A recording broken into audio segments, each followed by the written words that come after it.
What comes to mind when you hear the words Middle East? Deserts, oil, wars, great food, or yerba mate? Probably not, because the story of how this strange South American herb found an unlikely second home on the other side of the world is one that most people have never heard, which is a shame because it is one of history's most fascinating cultural journeys. So let's go back to where it started, at the end of the 19th century. During this time, what is today Syria and Lebanon was part of the Ottoman Empire. Life back then wasn't exactly bright. Industrialization in Europe and advances in marine transport have decreased the significance of trade routes that have flourished the region for thousands of years, and the invention of cheap factory-made fabrics have lowered the demand for silk, whose production played a huge role in the economy of the Levant. Beyond the economic decline, people also suffered heavy taxation and conscription by the Ottomans, as well as sectarian violence leading to a civil war in the region in 1860. All of this led many people to seek better livelihoods and work opportunities abroad. Europe had its own problems at the time, rising national and ethnic tensions as well as limited job opportunities. Meanwhile, the spread of steamships made transatlantic travel fast, cheap and reliable, making the Americas the primary destination for immigrants. While going to the United States often required money and compliance with strict restrictions, South America welcomed immigrants with open arms. Brazil desperately sought labor after abolishing slavery in 1888, and Argentina has become one of the richest countries in the world in the start of the 20th century and needed workers to support its massive economic growth. After the first, mostly Christian immigrants established Syrian and Lebanese diaspora networks and built a reputation for the region as a land of opportunity, massive numbers of people have emigrated to these two countries. As a result, more than 10 million people of Levantine descent live in Brazil and Argentina today. The Ottoman Levant had a centuries-old coffee culture.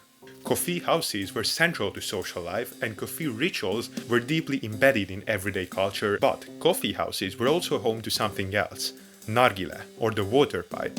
Smoking nargile was a deeply social ritual.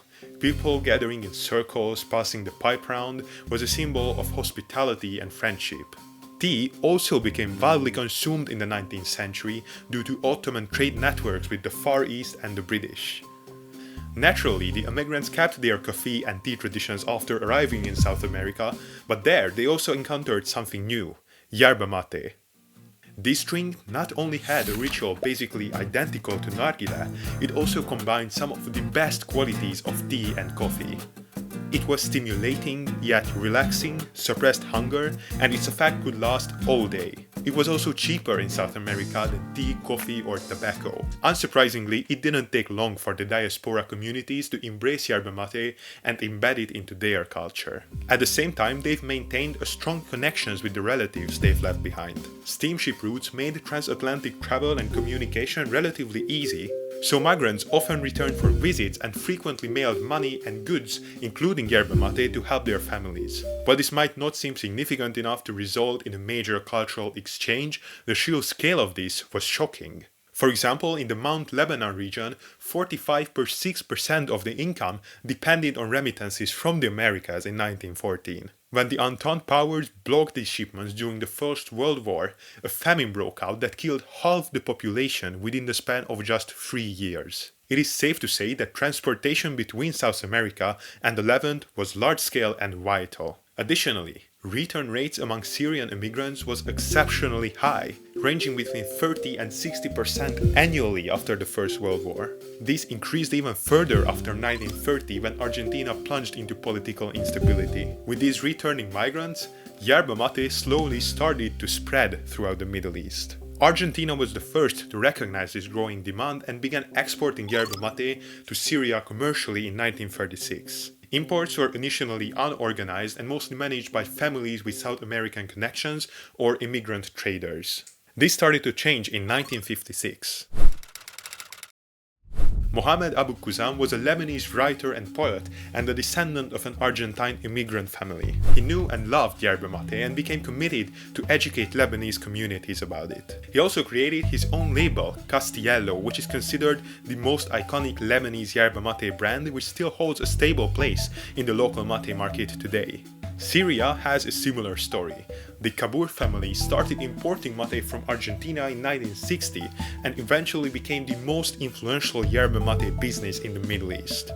Apart from having their own brand, Carta Cadra, they also secured the rights to distribute and package Pipore and Tarahui, two of the most popular Argentine labels in Syria. Since 2007, they also operate their own sourcing programs, establishing yerba plantations and processing facilities in Argentina. Both of these companies have played a huge role in turning the Levant from a simple importer of Argentine yerba into a region with its own distinct mate culture, complete with unique brands and rituals. Nowadays, Syria and Lebanon are one of the largest mate consumers outside of South America, and in Western Syria and Mount Lebanon regions, mate is just as common as it is in Argentina. But how exactly are Levantine mate traditions different from the South American ones? And what does a true Syrian mate taste like? Click on this video to find it out. And also join our Discord server in the description. And let me know in the comments how you like this new documentary style video, because I'm planning to do more of it in the future. Thank you for watching, and see you in a different Mateverse.